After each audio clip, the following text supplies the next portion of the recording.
Hello friends, यदि किसी व्यक्ति को किडनी का प्रॉब्लम है और उसको वजन कम करना है, मान लीजिए उसको डायबिटीज का भी प्रॉब्लम है, मान लीजिए उसको कोलेस्ट्रॉल का प्रॉब्लम है, मान लीजिए ब्लड प्रेशर का प्रॉब्लम है, मोटापे का प्रॉब्लम है और उसको वजन कम करने के लिए इंटरमिटेंट फास्टिंग स्ट्रैटेजी करनी है, जो कि वजन कम करने के लिए सबसे अच्छी स्ट्रैटेजी मानी जाती है, सबसे ज़्यादा इफेक्टिव स्ट्रैटेजी मानी जाती है, सबसे ज़्यादा बेनिफिट करने वाली स्ट्रैटेजी मानी जाती है। तो क्या क्या चीज़ों का उसे विशेष ध्यान रखने की ज़रूरत है, क्या है यूजफुल टिप्स जो किडनी वाले पेशेंट्स को विशेष ध्यान देने की जरूरत है यदि वो इंटरमिटेंट फास्टिंग स्ट्रैटेजी अपने वजन को कम करने के लिए करना चाहते हैं। तो आज इन चीज़ों पर बात करेंगे। टॉपिक पर जाने से पहले जो लोग हमारे चैनल पर नए हैं उन्हें रिक्वेस्ट करूँगा कि चैनल को सब्सक्राइब करें, वीडियोस को लाइक करें, शेयर करें, फॉलो करें और कमेंट करें।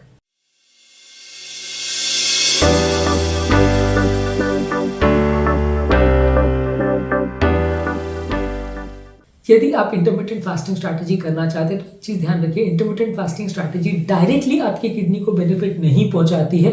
अभी तक एटलीस्ट किसी स्टडी में ऐसा प्रूव नहीं हुआ है कि इंटरमिटेंट फास्टिंग डायरेक्टली आपके किडनी फंक्शन को ठीक करती है। हाँ, किडनी प्रॉब्लम से रिलेटेड बहुत सारे जो रिस्क फैक्टर्स है, जैसे कि डायबिटीज़ है, ओबेसिटी है, ब्लड प्रेशर है, कोलेस्ट्रॉल है, हार्ट अटैक है, ब्लड प्रेशर के वेरिएशंस है, ये सारी ही चीज़ों को कम करने में इंटरमिटेंट फास्टिंग मदद करती है। बहुत सारे किडनी की बीमारियां बॉडी के इन्फ्लेमेशन या सूजन से रिलेटेड होती है, इसमें भी किडनी के पेशेंट्स को मदद मिलती है यदि वो इंटरमिटेंट फास्टिंग करते हैं तो इसलिए इनडायरेक्ट वे में फायदा तो जरूर है कि जो चीज़ किडनी को डैमेज कर रही है वो चीज़ को आप कम कर रहे हो तो किडनी को फायदा मिलेगा।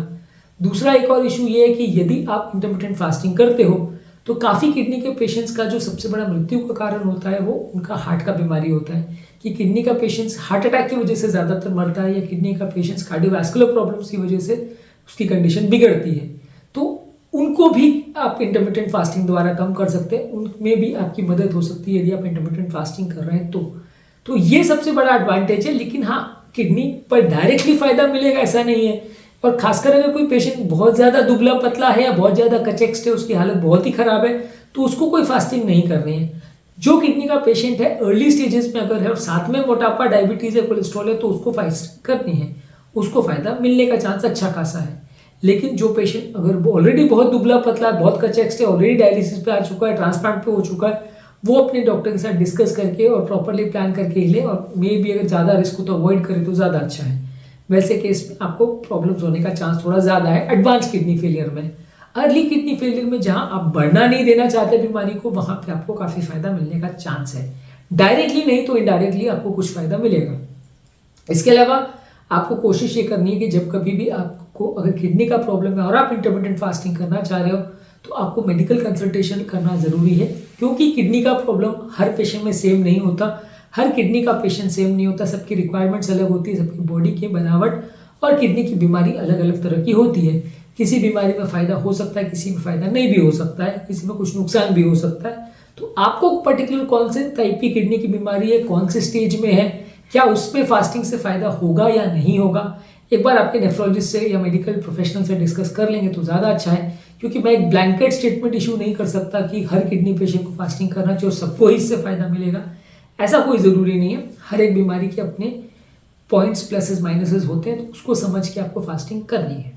इसके अलावा आपको कोशिश ये करनी है कि जब भी आप इंटरमिटेंट फास्टिंग कर रहे हो तो उसका इम्प्लीमेंटेशन थोड़ा ग्रेजुअल रखिए, धीरे धीरे करके उसको स्टेप अप करिए। आप उसमें एक बार में पहले दिन में अगर अग्रेसिव हो गए 3 दिन 4 दिन का फास्टिंग करने की कोशिश करेंगे तो बॉडी में suddenly muscle breakdown, fat breakdown हो सकता है, जिसको आपकी किडनी टॉलरेट ना करे, ऐसा हो सकता है। सडन किडनी पर स्ट्रेस हो सकता है। तो अग्रेसिव फास्टिंग में आपको डायरेक्टली नहीं जाना है। यदि आप अग्रेसिव फास्टिंग करना भी चाहते हो तो भी बहुत लेट स्टेज में, बहुत महीनों की जब आदत पड़ जाए उसके बाद करिए, नहीं तो मत करिए। आप 12 घंटे वाली फास्टिंग से ही चालू करिए, 12 घंटे फास्टिंग, 12 घंटे खाने का।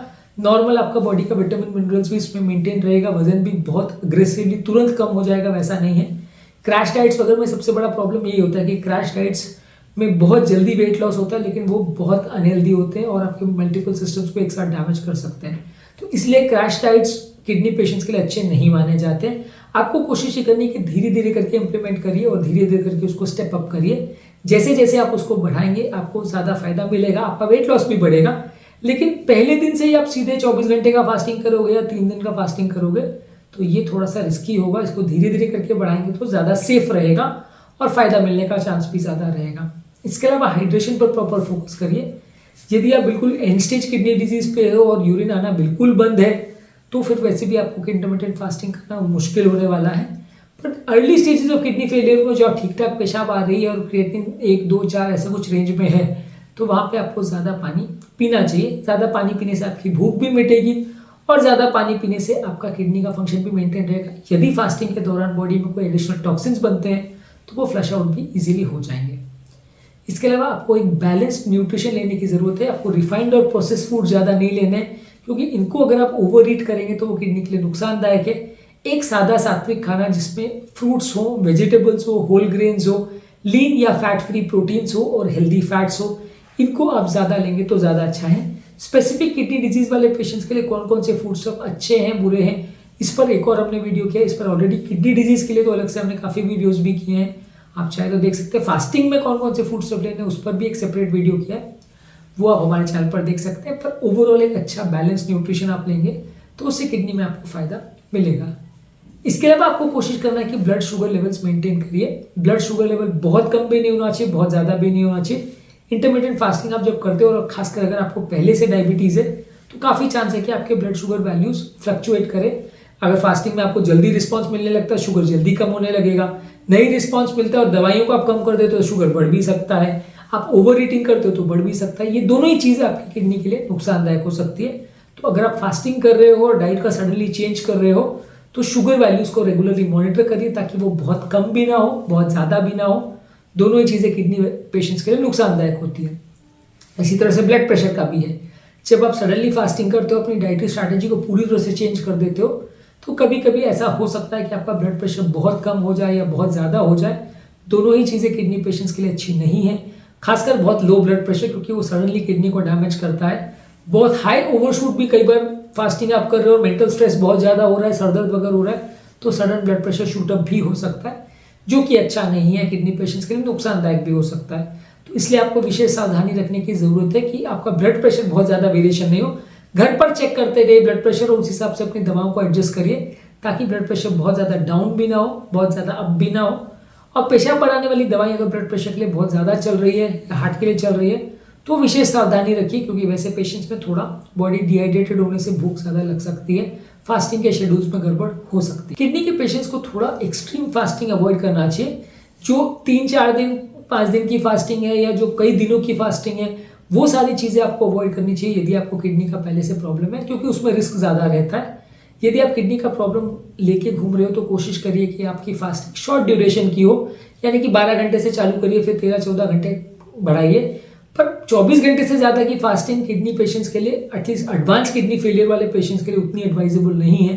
थोड़ा सा उससे बचेंगे तो अच्छा रहेगा, उसमें प्रॉब्लम्स होने का चांस ज़्यादा है। यदि कर भी रहे हैं तो प्रॉपर डॉक्टर के सुपरविजन में, प्रॉपर गाइडेंस में करेंगे तो ज़्यादा अच्छा है। लापरवाही इस मामले में मत करिए, ये थोड़ा सा डेंजरस हो सकता है। इसके अलावा यदि आपको किडनी का प्रॉब्लम है तो आपकी मेडिसिन को टाइम टू टाइम लेते रहिए। मेडिसिन के साथ प्रॉपरली अध्ययन करना ज़रूरी है।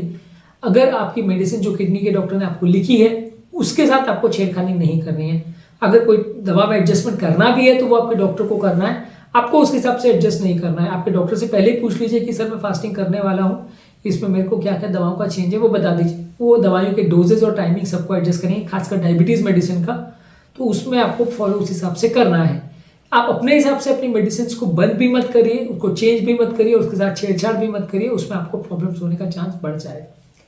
इसके अलावा यदि आप लंबे समय तक फास्टिंग कर रहे हो तो रेगुलर बॉडी चेकअप्स करते रहिए, रेगुलर अपने किडनी की जांच करते रहिए, क्योंकि इसमें कई बार फ्लक्चुएशंस हो सकते हैं जिसको आपने भी एक्सपेक्ट ना किया हो, एंटिसिपेट ना किया हो, और सडन उसमें वेरिएशंस आ सकते हैं जो कि अनहेल्दी हो सकते हैं आपकी किडनी के लिए खासकर।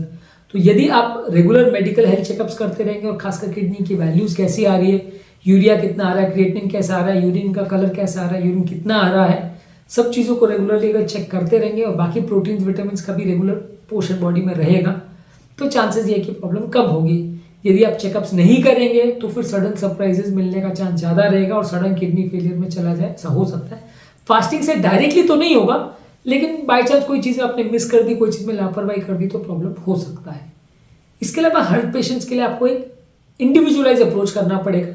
जिस व्यक्ति को कौन से टाइप का किडनी प्रॉब्लम है, कौन से टाइप का वैल्यूज है, कितना क्रिएटिनिन है, पेशेंट का यूरिन कितना आ रहा है, उसको कितना वजन कम करने की ज़रूरत है, उसका वजन ऑलरेडी बेसलाइन से कम है या ज़्यादा है, उसको कीटो बेस्ड डाइट करनी है कि किडनी के लिए इंटरमिटेंट फास्टिंग करनी है कि कितने घंटे का करना है, ये सारी चीज़ें आप proper dietitian, nephrologist, physician, cardiologist सबसे डिस्कस करके फिर करेंगे तो ज़्यादा अच्छा है। हर पेशेंट की रिक्वायरमेंट्स अलग अलग हो सकती है, हर पेशेंट का बॉडी की बनावट और किडनी की रिक्वायरमेंट्स भी अलग अलग हो सकती है। ऐसे केस में आप रैंडमली कोई स्ट्रैटेजी चूज करके सबको वही करवा दो, ऐसा ठीक नहीं है।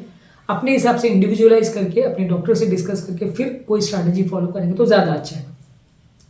इसके अलावा भी और भी बहुत सारे पॉइंट्स हैं जो किडनी वाले पेशेंट्स को ध्यान रखने की ज़रूरत है। यदि वो इंटरमिटेंट फास्टिंग कर रहे हैं और वो चीज़ों के बारे में सावधानी रखेंगे तो किडनी के प्रॉब्लम्स होने का या बिगड़ने का चांस कुछ कम हो जाएगा।